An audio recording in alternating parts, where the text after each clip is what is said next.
Yo, yo, yo, what's up? Yes, it's Chris Simms from Simms Unbuttoned, and it's one of my favorite times of the week. Yeah, it's my man from PointsBet. Yeah, that's right, my man Jake Croucher. How you doing, buddy? Good to see you. Doing good, Chris. Yeah, looking forward to talking about the slate. Yep. All right. So let's. We got, I think, two really good topics to hit on this week. I think they're very interesting.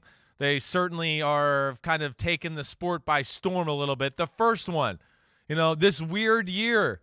There's no slam dunk. Oh my gosh, that's the MVP. And there's no quarterback that pops out right now. Now the big discussion this week, Jonathan Taylor. Can he be the NFL MVP? He's been on fire lately. Jay, what say you on that conversation? Yeah, so MVP is going to be difficult for JT just because it's so rare that a non-quarterback wins this award. Certainly of the non-quarterbacks, he's clearly got the best chance. He's carrying this team. And if he keeps putting up performances like he did against Buffalo, then his case will be undeniable. But the problem is there are so many good quarterbacks. And even though right now none of them has a particularly inspiring case, the odds are that over the next 7 weeks that someone will emerge, that Brady, Stafford, Prescott, Rodgers, Herbert, Mahomes, one of them will ignite. And then JT is going to have a tough time keeping up the pace. And a lot of the advanced numbers just say that a running back should not win over a quarterback. And that's a whole other discussion. But I think that if he continues on this trajectory, then he will pose the question. But I think it's much more likely he wins Offensive Player of the Year, just because that is an award that does go to non-quarterbacks. And his case there is becoming extremely strong, where, his main competition is Cooper Kupp. JT has a 300-yard edge in scrimmage yards. He has 5 more touchdowns than Kupp. And the main thing for me is that this award, typically, it goes to who is the identity of the offense. That's right. And this is JT's offense. And when you look at previous winners, Derrick Henry last year, he was the Titans offense. Michael Thomas in 2019, he wins because Breeze misses half the season and Kamara also goes down for time. So JT is clearly the Indianapolis offense in a way that I think Kupp maybe is not as much for the Rams because Stafford is such a huge part. But yeah, he still has some work to do, but I think he's definitely in the driver's seat at the moment for that award. Yeah, no doubt about it. I mean, for Offensive Player of the Year, I'm with you in the Jonathan Taylor conversation. He's the leader in the clubhouse right now. There's no doubt. Yes, he is the identity of the Colts offense. You're right. I agree with what you said football-wise on Cooper Kupp too. But I feel like they can make it happen on offense with other ways. Even if Cooper Kupp just took a backseat. I know we're going to have Odell. Van Jefferson's very good. There's a decent run game. Stafford there to support him. Had the other name on just the offensive player odds that I think people need to watch out for, and I was happy to see he's at least towards the top of the list, is Deebo Samuel, because I think he would define what you're saying as far as Jonathan Taylor being the identity of the offense. I think Deebo Samuel has emerged as that guy for the San Francisco 49ers. Shanahan seems to be in a groove right now as far as calling plays, and the way they use Deebo Samuel, now he's a weapon. I mean, he's a running back / we know he's one of the best receivers in football to go along with that. So that's one I'd keep my eye out for a little bit. I don't know. You want to say anything about Deebo and just what he kind of brings to this topic? No, absolutely. Deebo Samuel can definitely win this award. Like you said, he is the identity of that San Francisco offense. Jimmy Garoppolo, just like Carson Wentz, is not stealing a lot of credit from Deebo. This Niners team has found its identity. It's starting to roll. They don't have the hardest schedule either to close. And so I think that if Deebo helps lead that team to the playoffs, and I mean, he was their leading rusher on the weekend. I know. And he's second in the league in receiving yards too. So he is incredible, and he can definitely ignite and perhaps become the biggest threat to Jonathan Taylor. But the other guy I would keep an eye on is Tom Brady for Offensive Player of the Year. Just because this award, when it does go to a quarterback, it tends to go to a guy who breaks records. And there's a good chance that Brady can get to 5,500 yards, break the all-time passing yards record that we probably need that 17th game, and then also clear 50 touchdowns. So if Taylor, Samuel, if Kupp, if they all fall off, then I think Brady is the quarterback most likely to win this award. Yeah, I hear that. I'll let go, or I'll go back to something you said, about the MVP conversation, if you don't mind me adding 2 cents into that a little bit. I don't know if the year Jonathan Taylor, I think, is going to have to go on a really, really special tear here down the stretch. We saw Derrick Henry get 2,000 yards rushing last year, and nobody really even blinked an eye or cared to vote for him in the MVP conversation. Now, I know there's no quarterback that's performing like Aaron Rodgers or Josh Allen did last year, but I tend to kind of go with your logic. First off, I think the Bucs are on an upward trajectory. I think if you made me pick the MVP 6-7 weeks from now, I would think Brady's going to be set up to be in a spot to win that award a little bit because of what you just said, to not forget about him with the Offensive Player of the Year. One, the team's good. Yes, I think the statistics are going to be unbelievable. And the fact that he's 44 years old and doing this, I think sets him up for MVP. But I'm with you in the conversation of I think it's hard for Jonathan Taylor to obtain the MVP. Offensive Player of the Year, yes. I think it will be a Brady or a Rodgers or a Stafford, one of those three who emerges to play the best football over these last 5 or 6 weeks that ultimately come up with that award. So good talk there. All right, anything else you want to add to that conversation? Because I got another good one I want to bring up here. Yeah, just the last thing I'd say is that if Jonathan Taylor, if he wants to win MVP, the Colts probably have to run the slate. They probably have to go 6-0, beat the Bucs this week. They end on a 9-game winning streak, and he's putting up numbers like 2,500 scrimmage yards and 25 touchdowns. Then he wins, but that's pretty difficult to do. Yeah, difficult to do. And like you said, it's a Bucs team that we know could stop the run. They got the Patriots in a few weeks, who are one of the best defenses in football. And they got the Cardinals on the schedule, too. I have a hard time thinking they're going to run the table, or he'll go on a big-time special tear that I think we're kind of talking about to win that MVP award. All right, good stuff there. Here's another one. I mean, AFC, we could do videos every week about the AFC. Who the hell knows what's going on? Specifically the AFC North, Jay.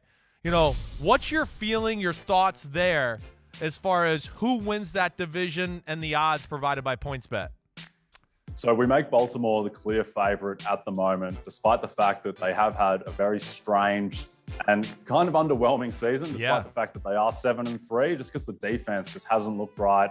And Lamar obviously missing time with a strange illness that doesn't seem to be going away. But still, we think that they are the best team in this division, and they have the lead at the moment. So that's why they're the favorite. They also have an easier schedule going forward than Cincinnati and Cleveland. But this is a strange division because all these teams have winning records, and I'm not sure any of them are any good, at least in terms of being able to win the Super Bowl. We don't make any of these teams one of the top 5 favorites. But we do have Baltimore as the class, and that presumes that Lamar Jackson is coming back.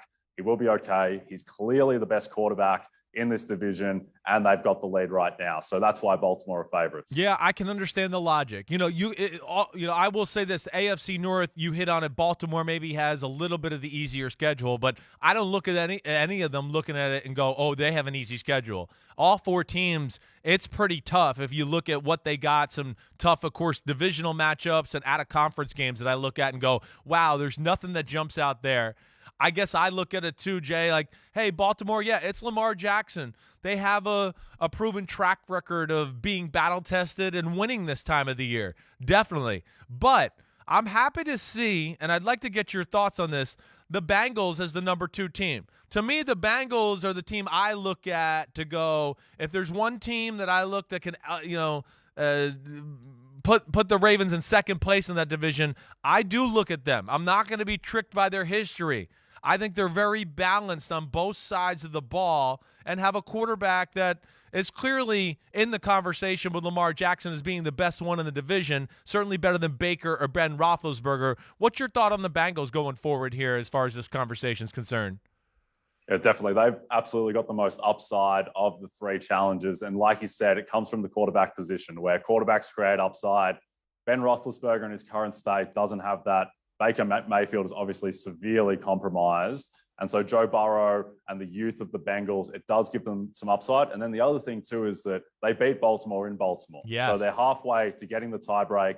And then if they beat Baltimore in Cincinnati, then they will have the tiebreak. Obviously, they close the gap on Baltimore with that. Just the thing is they have a very tough schedule. And Baltimore also, they don't have an easy schedule. It is easier than Cincinnati's and Cleveland's. But one thing is that Baltimore, their 2 toughest games the rest of the way in terms of the best teams they play are Green Bay and the Rams. And both of those games are in Baltimore, which takes the edge off a little bit. So certainly I think Cincinnati are the best chance of the 3 contenders. Just with Pittsburgh, their offense, it just doesn't have the upside. And then Cleveland are just a mess right now. Right. And Baker Mayfield doesn't look like he's going to be right.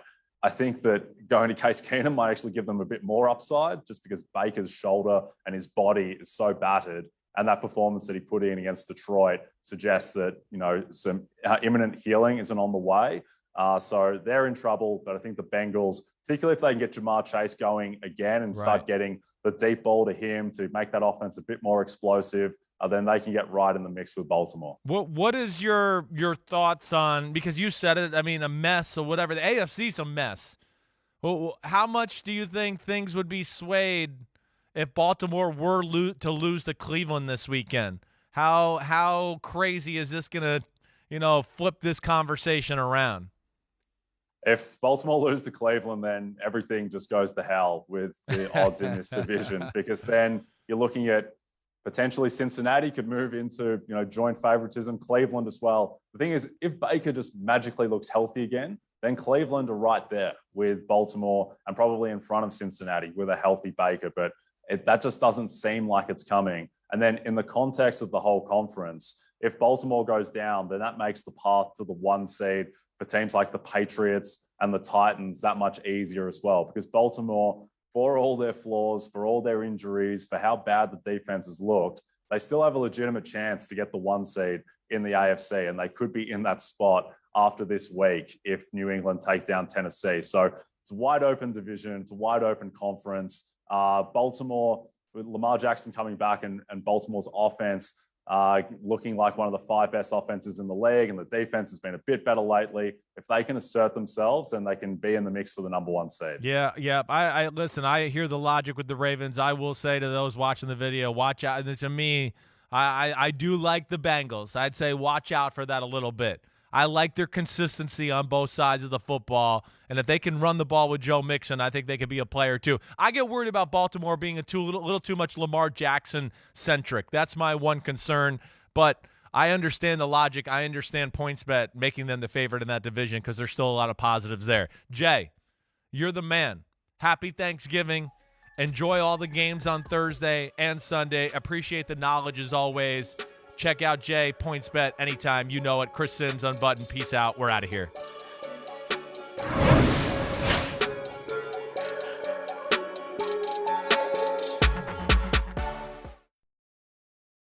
Hi, I'm Mike Tirico, and thanks for watching. Make sure to hit subscribe for the latest news and highlights from NBC Sports.